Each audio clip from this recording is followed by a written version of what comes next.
Утро 7-го дня. Я проснулся возле Юрина. Вот сзади меня находится деревня. Это уже, как я вчера узнал, Сибирский тракт. Здесь вчера я встретил старое здание екатерининских годов. И сегодня утром я вышел очень поздно, потому что обнаружил на себе впившегося клеща. Я дошел до деревни со странным названием Выезд. Может быть, мне попадется кто-нибудь из местных жителей и расскажет, почему деревня так называется. А еще здесь я увидел старый храм, не восстановленный, правда, но тоже очень красивый. Сейчас проберемся в старый храм в селе Выезд. Посмотрим, что там внутри. Возможно, там остались иконы.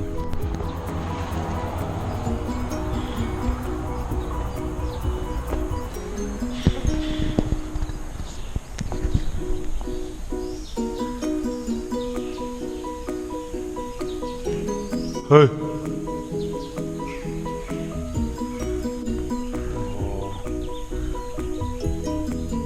Опасно здесь, конечно, находиться. Кирпичи падают. По старинной технологии сделано. Прям все, вот кирпичи даже. Кирпичные перекрытия все. Полностью кирпичное. И кирпичи начинают потихоньку падать.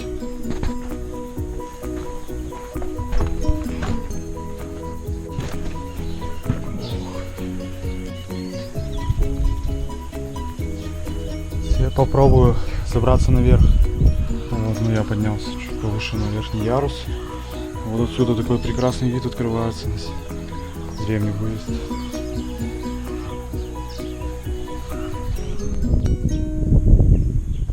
Ой, я, наверное, как любой мальчишка, люблю такие заброшенные здания и мог бы ползать тут долго.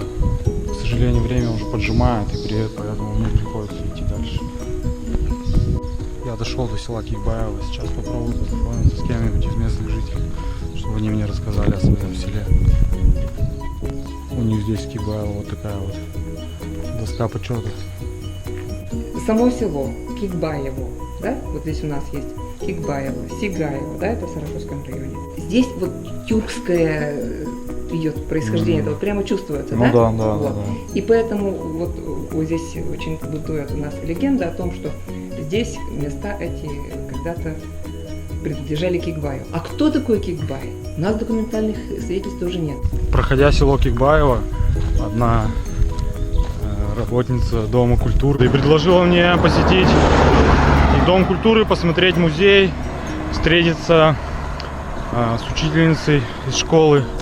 И они мне рассказали просто уникальнейшую историю их села, что история уже насчитывает больше 400 лет.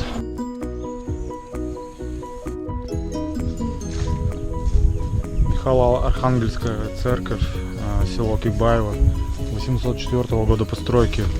Тоже сложная у нее судьба в этой церкви. Вот, да. Местные жители уже даже своими силами начали было восстанавливать вот левую часть храма.